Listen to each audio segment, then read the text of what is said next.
Data science അല്ലെങ്കിൽ machine learning പഠിക്കുമ്പോൾ നമുക്ക് ഡെഫിനറ്റ്ലി നമുക്കതിൻ്റെ അൽഗോരിതത്തിൻ്റെ അകത്ത് കോറായിട്ട് നമുക്ക് മാത്തമാറ്റിക്സ് ഉണ്ടെന്നറിയാം.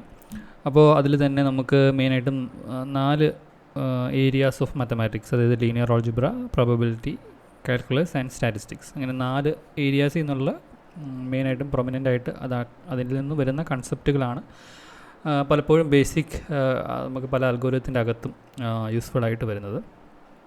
എന്നാൽ നമുക്ക് മാത്തമാറ്റിക്സിൽ ഒരുപാട് സബ് ഫീൽഡുകളും ലൈക്ക് സബ് ഡിസിപ്ലിൻസും ഒക്കെ ഉണ്ട്. അപ്പോൾ അതിൽ നിന്ന് 4 മാത്രമാണ് ഈ പറഞ്ഞത്.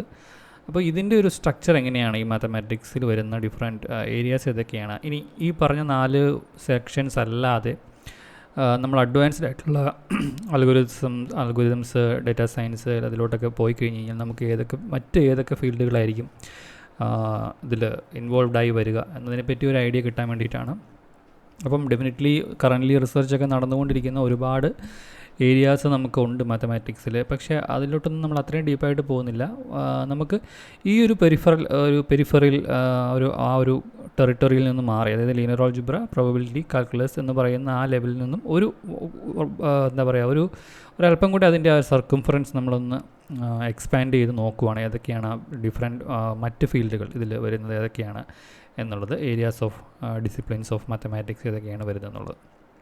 അപ്പോൾ മനസ്സിലാക്കാനായിട്ട് നമുക്ക് എളുപ്പത്തിൽ നമുക്ക് ഓൾറെഡി അറിയാവുന്ന, അതായത് ചെറിയ ക്ലാസ്സുകളിൽ നമ്മൾ പഠിച്ചു തുടങ്ങിയ ഡിഫറെൻറ്റ് ഫീൽഡ്സ് ഏതൊക്കെയാണെന്നുള്ളത് നോക്കാം. അപ്പോൾ നമ്മൾ ചെറിയ ക്ലാസ്സുകളിൽ ഏറ്റവും ചെറിയ ക്ലാസ്സുകളിൽ തൊട്ട് നമുക്ക് പറയുവാണെന്നുണ്ടെങ്കിൽ നമ്മൾ ആദ്യം നമ്പേഴ്സും അങ്ങനെയുള്ള കൺസെപ്റ്റുകളാണ്, അത് അഡീഷൻ, സബ്ട്രാക്ഷൻ, ഇങ്ങനെയുള്ള കാര്യങ്ങളാണ് നമ്മൾ പഠിക്കുന്നത്. അപ്പോൾ നമ്മൾ മൊത്തത്തിൽ നമ്മളതിനെ വിളിച്ചിരുന്നത് അരിത്മെറ്റിക് എന്ന് പറഞ്ഞ ഒരു ഫീൽഡായിട്ടാണ്. അപ്പോൾ അവിടെയാണ് നമ്മൾ ഈ പറഞ്ഞ പോലെ അഡീഷൻ, സബ്ട്രാക്ഷൻ, മൾട്ടിപ്ലിക്കേഷൻ, ഡിവിഷൻ, ഇങ്ങനെയുള്ള ബേസിക് ന്യൂമറിക് ഓപ്പറേഷൻസ് എല്ലാം നമ്മൾ ചെയ്യുന്നത്. ഇനി നമ്പേഴ്സിനെ പറ്റി ബേസിക് ഓപ്പറേഷൻസ് കഴിഞ്ഞ് കഴിഞ്ഞാൽ നമുക്ക് എന്തൊക്കെയാണ് ഡിഫറെൻറ്റ് ടൈപ്സ് ഓഫ് നമ്പേഴ്സ് ഏതൊക്കെയാണ്, നമുക്ക് റിയൽ, കോംപ്ലക്സ്, ഇൻറ്റിജേഴ്സ്, ഫ്രാക്ഷൻസ്, ഇങ്ങനെ കുറേ ഡിഫറെൻറ്റ് അതിൻ്റെ കാറ്റഗറീസ്, അങ്ങനെയുള്ള കാര്യങ്ങളെല്ലാം ഉണ്ട്. അപ്പോൾ നമ്പേഴ്സിനെ പറ്റി പഠിക്കുന്ന കോറായിട്ടുള്ള മാത്തമാറ്റിക്സിൻ്റെ ഏരിയ ഏതാണെന്ന് ചോദിച്ചു കഴിഞ്ഞാൽ നമുക്കത് ഒരു നമ്പർ തിയറി എന്ന് പറഞ്ഞ് ഒരു സെക്ഷൻ അല്ലെങ്കിൽ ഒരു ഡിസിപ്ലിൻ, ഒരു സബ് ഫീൽഡുണ്ട് മാത്തമാറ്റിക്സിൽ. സോ അത് മാത്തമാറ്റിക്സിലൊക്കെ കോറായിട്ട് പോയിട്ടുള്ള ആളുകൾക്ക് അറിയാവുന്നതായിരിക്കും. അതൊരു ഒരു പേപ്പറായിട്ട് തന്നെ ആളുകൾ പഠിക്കുക, അല്ലെങ്കിൽ ഒരു ഡീപ്പായിട്ടുള്ള ഓരോ സെക്ഷനിലോട്ട് പോകുന്നതോറും കൂടുതൽ ഡീപ്പായിട്ടും എക്സ്റ്റെൻസീവായിട്ടുള്ള കാര്യങ്ങൾ അതിൽ നടക്കുന്നുണ്ട്. അപ്പോൾ ആളുകൾ റിസർച്ച് ചെയ്യുന്ന കാര്യങ്ങളും തിയററ്റിക്കലായിട്ടുള്ള റിസർച്ചും ഒക്കെ കറൻ്റ് നടക്കുന്ന ഏരിയ കൂടിയാണ് നമ്പർ തിയറി എന്ന് പറയുന്നത്. പിന്നെ അതിനുശേഷം നമ്മൾ ചെറിയ ക്ലാസ്സിൽ പഠിക്കുന്ന ഏരിയ എന്ന് പറഞ്ഞു കഴിഞ്ഞാൽ നമ്മൾ ഓൾജിബ്ര എന്ന് പറഞ്ഞൊരു കാര്യം നമ്മൾ പഠിക്കാറുണ്ട്. അപ്പോൾ അവിടെയാണ് നമ്മൾ ഇക്വേഷൻസ്, വേരിയബിൾസ്, വേരിയബിൾസിൻ്റെ വാല്യൂ കണ്ടുപിടിക്കുന്നത്, സോൾവ് ചെയ്യുന്നത്, ഇങ്ങനെയുള്ള കാര്യങ്ങളെല്ലാം വരുന്നുണ്ട്. അപ്പോൾ ഓൾജിബ്രയിൽ നമ്മൾ ചെറിയ ക്ലാസ്സുകളിൽ അതെല്ലാം നമ്മൾ പഠിക്കുന്നുണ്ട്. അപ്പോൾ അതിൽ തന്നെ നമുക്ക് വേണമെങ്കിൽ അതിൻ്റെ സബ് ഡിസിപ്ലിനായിട്ട് വരുന്നതാണ് ശരിക്കും പറഞ്ഞാൽ ലീനിയർ ഓൾജിബ്ര എന്ന് പറയുന്നത്. ഓക്കെ, സോ ലീനിയർ ഓൾജിബ്ര അതിൻ്റെ ഒരു സബ് ഡിസിപ്ലിനാണ്. അപ്പോൾ ഇതിൻ്റെ ഒരു ഔട്ട്ലൈൻ കിട്ടാൻ വേണ്ടിയിട്ടാണ് ഈ പറയുന്നത്. അതുപോലെ തന്നെ അതിൻ്റെ നമുക്ക് ഫർദറായിട്ട് എക്സ്പാൻഡ് ചെയ്ത് കഴിഞ്ഞാൽ അബ്സ്ട്രാക്റ്റ് ഓൾജിബ്ര ഉണ്ട്.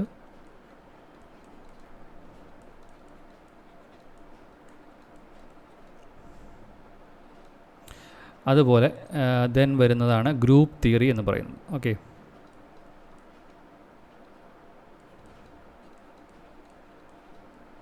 അപ്പം ഇതിൻ്റെ എല്ലാം ഒരു കേട്ടുകേൾവി എങ്കിലും നമുക്ക് കിട്ടുന്നത് വളരെ ഹെൽപ്ഫുള്ളായിരിക്കും, നമുക്ക് ആ ഒരു ഐഡിയ കിട്ടാൻ വേണ്ടിയിട്ട്. ദെൻ ജോമെട്രി എടുത്തു കഴിഞ്ഞാൽ നമ്മൾ നെക്സ്റ്റ്, അപ്പോഴും അതും നമ്മൾ ചെറിയ ക്ലാസ്സുകളിൽ പഠിക്കുന്നതാണ്, അതിൻ്റെ ആ ഒരു പ്രോഗ്രഷൻ മനസ്സിലാക്കാൻ വേണ്ടിയിട്ടാണ്. സോ ജോമെട്രിയിൽ നമ്മൾ പഠിക്കുന്ന എന്താ, സ്ട്രക്ചേഴ്സ്, ഷേപ്സ്, അതിൻ്റെ ഏരിയ കണ്ടുപിടിക്കുന്നത്, സർക്കംഫറൻസ്, വോളിയം കണ്ടുപിടിക്കുന്ന, ഇങ്ങനെ കാര്യങ്ങളെല്ലാം ജോമെട്രിയിൽ നമുക്ക് വരുന്നുണ്ട്. ദെൻ അതിനുശേഷം നമ്മൾ പഠിക്കുന്ന ഒരു ഏരിയയാണ് ട്രിഗ്നോമെട്രി എന്ന് പറയുന്നത്. അപ്പോൾ ഇതെല്ലാം നമ്മൾ ചെറിയ ക്ലാസ്സുകളിൽ പഠിച്ചങ്ങ് പോയിട്ടുള്ള കാര്യങ്ങളാണ്.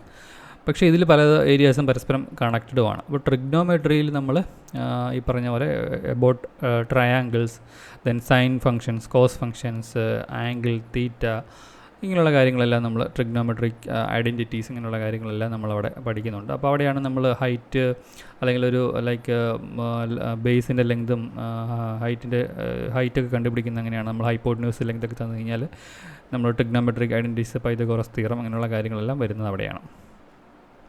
ഇനി അവിടെ കൊണ്ട് തീരുന്നില്ല, നമുക്ക് ഈ പറഞ്ഞ പോലെ different things, how different things are connected together. ഇപ്പോൾ നമ്മൾ ട്രിഗ്നോമെട്രിയിൽ അല്ലെങ്കിൽ ജിയോമെട്രിയിൽ നിന്ന് ഒരു ലെവൽ മുന്നോട്ട് പോയി കഴിഞ്ഞാൽ നമുക്കതിൽ വരുന്ന ടോപ്പോളജി എന്ന് പറയുന്നൊരു ഏരിയ ഉണ്ട്.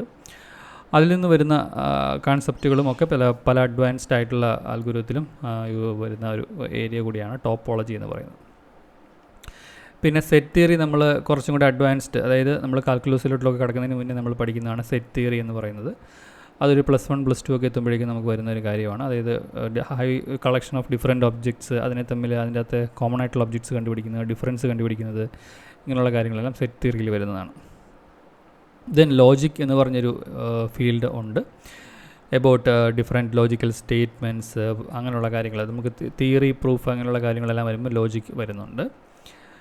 അതിനുശേഷം നമ്മൾ പ്രോബബിലിറ്റി എന്ന് പറയുന്ന കൺസെപ്റ്റ് പഠിക്കും. ഹൗ ലൈക്ക് അൺസർട്ടൺ ആയിട്ടുള്ള ഇവൻറ്റ്സിനെ പറ്റിയുള്ള അതിനെ ക്വാണ്ടിഫൈ ചെയ്യാനും അതിനെ കൈകാര്യം ചെയ്യാനും അങ്ങനെയുള്ള കാര്യങ്ങളെല്ലാം നമുക്ക് പ്രോബബിലിറ്റി. അപ്പോൾ അത് നമ്മുടെ കോറായിട്ട് വരുന്ന ഒരു പാർട്ട് കൂടിയാണ്. അതായത് linear algebra, probability, statistics and calculus. നമ്മൾ മെഷീൻ ലേണിംഗ് അല്ലെങ്കിൽ ഡേറ്റ സയൻസിലോട്ട് വന്നു കഴിഞ്ഞാൽ ഇതിൽ നിന്നാണ് കൂടുതലും, ഈ 4 ഏരിയാസിൽ നിന്നാണ് കൂടുതലായിട്ട് നമുക്ക് വരുന്നത്. അപ്പോൾ ചെറിയ അതായത് ഡിസ്റ്റൻ്റ് ആയിട്ട് വരുന്ന പുതിയ കാര്യങ്ങൾ ഞാൻ ഇതിൽ മാർക്ക് ചെയ്യുന്നില്ല. ഞാനിതിൽ കോറായിട്ടുള്ള നമ്മൾ പഠിച്ചിട്ടുള്ള കാര്യങ്ങളും അതുപോലെ നമ്മുടെ കോറായിട്ട് മെഷീൻ ലേണിങ്ങിലോട്ട് വരുന്ന ഏരിയാസ് മാത്രമാണ് ഞാനതിൽ മാർക്ക് ചെയ്യുന്നത്. അപ്പം നമുക്ക് പ്രോബബിലിറ്റി മാർക്ക് ചെയ്യാം. അതൊരു സിഗ്നിഫിക്കൻ്റ് ഏരിയ ആണ്. ദെൻ +1 +2 നമ്മൾ പഠിക്കുന്നതാണ് കാൽക്കുലസ്. കാൽക്കുലസിൽ തന്നെ ഇൻ്റഗ്രൽ കാൽക്കുലസും ഉണ്ട്, ഡിഫറൻഷ്യൽ കാൽക്കുലസും ഉണ്ട്, ഡെറിവേറ്റീവ് കണ്ടുപിടിക്കുന്നത്, ഏരിയ കണ്ടുപിടിക്കുന്നത്, അങ്ങനെയുള്ള കാര്യങ്ങളെല്ലാം. അപ്പോൾ അത് ഒരു മേജർ ആയിട്ടുള്ള ഒരു പാർട്ടാണ്. പക്ഷേ ഈ പേരിലായിരിക്കില്ല, നമ്മൾ ജസ്റ്റ് ഇൻ്റഗ്രൽ, ഡെറിവേറ്റീവ് എന്നൊക്കെ പറഞ്ഞായിരിക്കും പഠിച്ചു പോകുന്നത്. അപ്പോൾ ഇതൊരു പ്രോപ്പറായിട്ട് കാൽക്കുലസ് എന്ന് പറഞ്ഞൊരു നെയിം തന്നെ ഇതിനുണ്ട്. അപ്പോൾ അതിൽ തന്നെ ഡിഫറൻഷ്യൽ കാൽക്കുലസും ഇൻ്റഗ്രൽ കാൽക്കുലസും ഉണ്ട്. പിന്നെ നമുക്ക് നമ്പേഴ്സിനെ പറ്റി പഠിക്കുന്ന, അല്ലെങ്കിൽ ആ ഒരു റിയൽ നമ്പേഴ്സിനെ പറ്റിയൊക്കെ പഠിക്കുന്ന റിയൽ അനാലിസിസ് എന്ന് പറയുന്ന ഒരു ഏരിയ ഉണ്ട്. ദെൻ ഓഫ് കോഴ്സ് നമ്മുടെ സ്റ്റാറ്റിസ്റ്റിക്സ് വരുന്നുണ്ട്. അപ്പോൾ ഡിഫറെൻറ്റ് ക്വാണ്ടിറ്റീസ്, അതിൻ്റെ സ്റ്റാറ്റിസ്റ്റിക്കൽ വാല്യൂസ് അതെങ്ങനെയാണ്, അതിൻ്റെ ഡിസ്ക്രിപ്റ്റീവ് സ്റ്റാറ്റിസ്റ്റിക്സ് ഉണ്ട്, അതുപോലെ ഇൻഫറൻഷ്യൽ സ്റ്റാറ്റിസ്റ്റിക്സ് പാർട്ടും ഉണ്ട്. അപ്പം ഇതിൽ നമ്മൾ ചെറിയ ക്ലാസ്സുകളിൽ പഠിച്ചതും അഡ്വാൻസ്ഡ് ആയിട്ട് നമ്മൾ പഠിക്കാതെ പോയ, അല്ലെങ്കിൽ നമ്മളുടെ ഫർദർ ഇതിൻ്റെ ഒരു പെരിഫറൽ ഔട്ടർ സർക്കിൾ നമ്മളൊന്ന് എക്സ്പാൻഡ് ചെയ്താൽ വരുന്ന പുതിയ കുറച്ച് topology, like logic, real analysis, number 3, ഇങ്ങനെ ഗ്രൂപ്പ് തിയറി, ഇങ്ങനെയുള്ള കുറച്ച് കാര്യങ്ങൾ ഞാൻ പറഞ്ഞു. അതെല്ലാം അഡ്വാൻസ്ഡ് മെഷീൻ ലേണിങ്ങിലോട്ട് പോകുമ്പോൾ വരുന്ന ഏരിയാസാണ് ആ പറഞ്ഞ കാര്യങ്ങൾ. ഫണ്ടമെൻ്റലായിട്ട് ബേസിക് ചെറിയ ക്ലാസ്സുകളിൽ നമ്മൾ പഠിക്കുന്നതാണ് അരിത്മെറ്റിക്, ഓൾജിബ്ര, ജിയോമെട്രി, ട്രിഗ്നോമെട്രി, ഇങ്ങനെയുള്ള കാര്യങ്ങൾ. അതുപോലെ ഒരു +1 +2 എത്തുമ്പോൾ പഠിക്കുന്നതാണ് പ്രോബബിലിറ്റി കുറച്ചുകൂടെ മുന്നേ പഠിക്കുന്നുണ്ട്. അതുപോലെ കാൽക്കുലസ്, ഇൻ്റഗ്രൽ ഡിഫറൻഷ്യൽ കാൽക്കുലസ് ഉള്ള കാര്യങ്ങൾ. അതുപോലെ ലീനിയർ ആൾജിബ്രയും നമ്മൾ പഠിക്കാറുണ്ട്, ഒരു +1 +2 അതിന് ശേഷമോ പഠിക്കാറുണ്ട്. അപ്പോൾ ഇതിൽ കോറായിട്ടുള്ള ഏതൊക്കെയാണെന്ന് ചോദിച്ചു കഴിഞ്ഞാൽ നമുക്ക് പറയാം linear algebra, probability, calculus and statistics. ഇതാണ് കോറായിട്ട് വരുന്ന സബ്ജക്റ്റ് ഏരിയാസ്. ഫണ്ടമെൻ്റൽ ബേസിക് ആയിട്ട് നമ്മൾ ചെറിയ ക്ലാസ്സുകളിൽ പഠിക്കുന്നത് നമുക്ക് അരിത്മെറ്റിക്, ഓൾജിബ്ര, ജിയോമെട്രി, ട്രിഗ്നോമെട്രി, ഇങ്ങനെയുള്ള കാര്യങ്ങളാണ് ചെറിയ ക്ലാസ്സുകളിൽ പഠിക്കുന്നത്. ഇനി അഡ്വാൻസ്ഡ് ആയിട്ട് പോയി കഴിഞ്ഞാൽ നമുക്ക് വരുന്ന number theory, abstract algebra, group theory, real analysis, ഇങ്ങനെയുള്ള കാര്യങ്ങളാണ് അഡ്വാൻസ് ലെവലിലോട്ട് പോകുന്നത്. ഫർദർ ടോപ്പോളജി, അഡ്വാൻസ് അൽഗോരിതത്തിലോട്ട് പോകുന്നത്. അപ്പോൾ ഇതിന് നമുക്ക് വേണമെങ്കിൽ 3 സെഗ്മെൻ്റായിട്ട് തിരിക്കാം. ഒന്ന് നമ്മുടെ കോർ ML ആയിട്ട് വരുന്നത്, പിന്നെ വരുന്നത് അഡ്വാൻസ്ഡ് ML അൽഗോരിതത്തിൻ്റെ കമ്പോണൻസ് ആയിട്ട് വരുന്നത്, ദെൻ ഏറ്റവും ബേസിക് ആയിട്ട് വരുന്നത് നമ്മുടെ ബേസിക് അണ്ടർസ്റ്റാൻഡിങ്ങിൽ അല്ലെങ്കിൽ ചെറിയ ക്ലാസ്സുകളിൽ പഠിക്കുന്ന ബേസിക് അല്ലെങ്കിൽ ഫണ്ടമെൻ്റൽ ഏരിയാസ് ആയിട്ട് വരുന്ന പോർഷൻസ്. അപ്പോൾ ബേസിക്കലി വരുന്നതാണ് arithmetic, algebra, geometry and trigonometry. കോറിൽ വരുന്നതാണ് linear algebra, probability, calculus and statistics.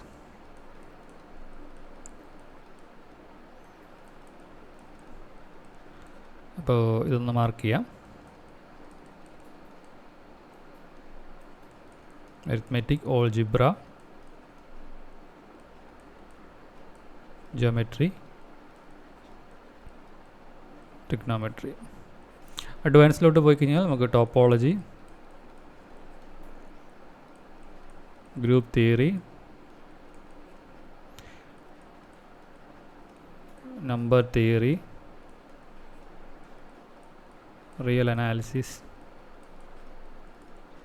ഇങ്ങനെ കുറേ എണ്ണിയാലൊടുങ്ങാത്ത ഇഷ്ടംപോലെ ഏരിയാസ് ഉണ്ട്. നമ്മൾ കുറച്ച് മാത്രമേ ഒരല്പം മാത്രമേ ഞാൻ അത് എക്സ്പാൻഡ് ചെയ്ത് പറഞ്ഞുള്ളൂ.